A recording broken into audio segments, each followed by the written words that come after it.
상호 관세를 4월 2일부터 물리겠다. 이미 로드맵상 발표를 한 상태고요. 이후에 벼랑 끝까지 밀어붙인 다음에 양자 협상을 통해 기존의 협정을 뒤집거나 혹은 미국에게 유리한 방식으로 무역 질서를 바꾸겠다는 뜻입니다. 미국의 경우에는 새로운 무역 협정에 대한 협의 의사가 있다는 점을 공식화하고 있고 이걸 아주 단적으로 보여주는 게 그동안 사실상 무관세 지역이었던 캐나다, 멕시코와의 USMCA를 사실상 무력화한 그런 전례들입니다. 우리도 아마 한미 FTA 재협상하자 이런 요구를 받을 가능성이 있어 보이는데 트럼프 대통령은 상대국의 조치에 상응하는 수준으로 관세를 조절하겠다. 그리고 협상에서 미국이 원하는 전제 조건을 충족하면 관세와 같은 것들의 호혜적인 성격이 추가될 수 있다. 이렇게 이야기하고 있는데 사실 아직은 한치 앞도 내다보기가 어려운 상황입니다. 실제로 관세를 부과받고 이후에 어떤 것들에 대한 구체적인 요구가 있는지는 좀 지켜봐야겠고요. 미국 국무장관의 표현이 참 무섭고도 간명한데 기준선을 재설정하는 것이다 이렇게 이야기를 합니다. 동맹이든 그동안 적대해온 국가든 미국과의 관계를 재설정하면 관계가 좀 더 가까워질 수도 멀어질 수도 있다는 거고 이 모든 계산은 철저히 미국 국익을 우선에 두고 판단을 하겠다는 뜻입니다. 또 FTA 체결된 국가도 예외가 될 수 없다는 거 이미 우리가 느끼고 있는 상황인데 한미 FTA가 트럼프 일기 시절에 이미 한번 개정이 된 적이 있습니다만 이와 관련해서 새로운 시나리오를 펼칠 가능성도 배제할 수 없는 상황입니다. 당장 4월에 상호 관세가 부과되면 어떤 변화가 있을까요? 네, 상호 관세는 정말 말 그대로 주고받는 관세입니다. 그러니까 앞서 철강이나 알루미늄 제품 같은 것들의 경우에는 전 세계 어떤 나라에서 미국에 수출을 해도 똑같이 25% 관세를 물리겠다 이런 입장인데 상호 관세라는 건 해당 국가가 미국에 30% 관세를 물리면 미국의 관세율이 그거보다 낮았다고 해도 30%까지 상응해서 올리고 이에 대해서 보복 관세를 매긴다 하면 그에 따른 보복을 추가로 한다. 그러니까 올리면 같이 올리고 낮추면 같이 낮추는 겁니다. 그런데 상호 관세를 처음에 도입했던 당초의 취지는 세계 무역 질서가 재편되던 당시에 서로 보호무역 하지 말자. 같이 낮추면 서로 이득이다 해서 시장 질서에 편입된 그런 컨셉인데 지금 미국은 이걸 완전히 반대로 사용하고 있는 그런 상황입니다. 트럼프 일기 당시에는 그래서 추진을 했지만 사실상 무산됐고요.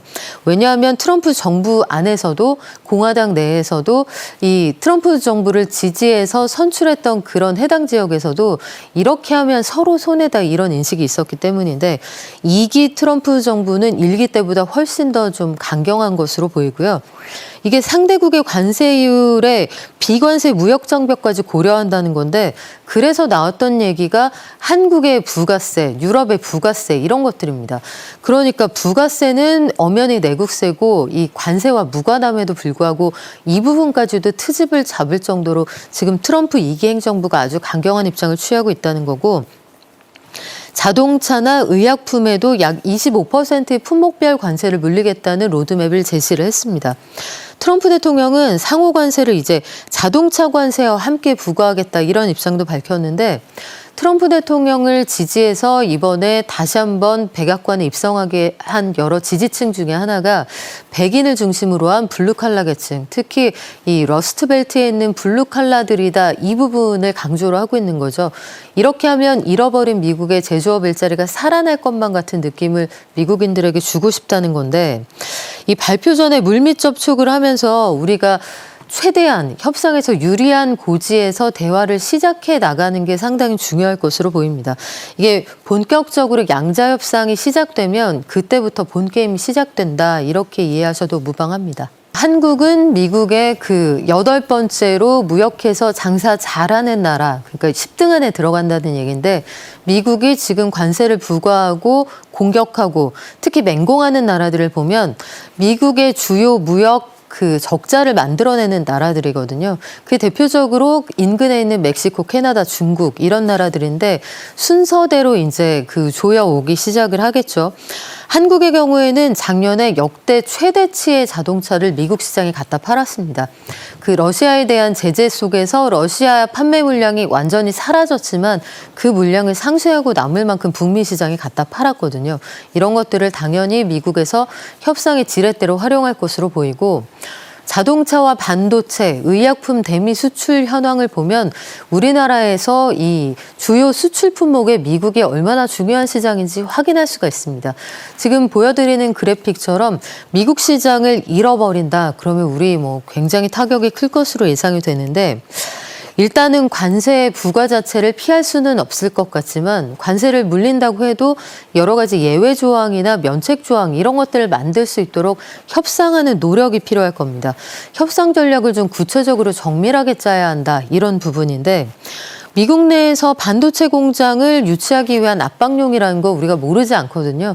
근데 이미 기성으로 투자해 놓은 것들이 꽤 많고 앞으로도 투자하고 협력할 의사가 있으면서 공급망에서 한국이 참 중요하다는 점을 강조할 필요가 있을 겁니다.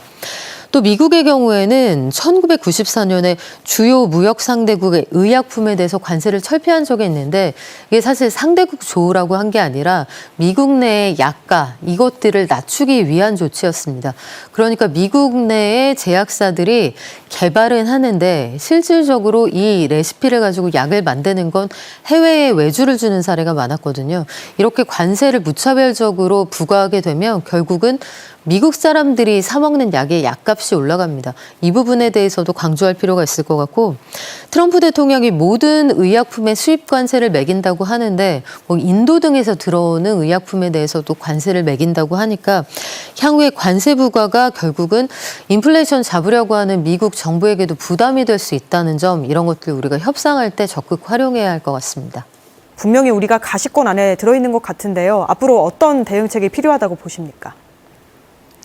네, 상호 관세든 보편 관세든 한국이 미국 정부에 그리고 미국 경제에 얼마나 기여해 왔는지, 그리고 상호 간의 수출 수입이 어느 한 나라만 이롭게 한 것은 아니란 점을 분명히 강조할 필요가 있어 보이고요. 우리나라가 미국에서 무역수지 흑자를 거둔 데에는 미국이 인공지능 붐 속에서 전 세계에서 한국만 생산할 수 있는 HBM 같은 것들을 집중 수입했기 때문에 나타나는 현상입니다. 결국 인공지능 붐의 최대 수혜자는 미국이라는 점, 우리는 그걸 곁에서 도왔을 뿐이라는 점을 강조할 필요가 있어 보이고요. 소고기 같은 것들, 또 구글 지도 같은 것들, 이거 비관세 장벽으로 거론하고 있는데 그에 걸맞는 아주 정치한 논리를 만들어두는 것이 필요할 것으로 보이고, 우리나라의 협상력을 키우기 위해서는 그에 따른 충분한 수치와 또 정성적인 근거를 마련해두는 것이 필요할 것으로 보입니다.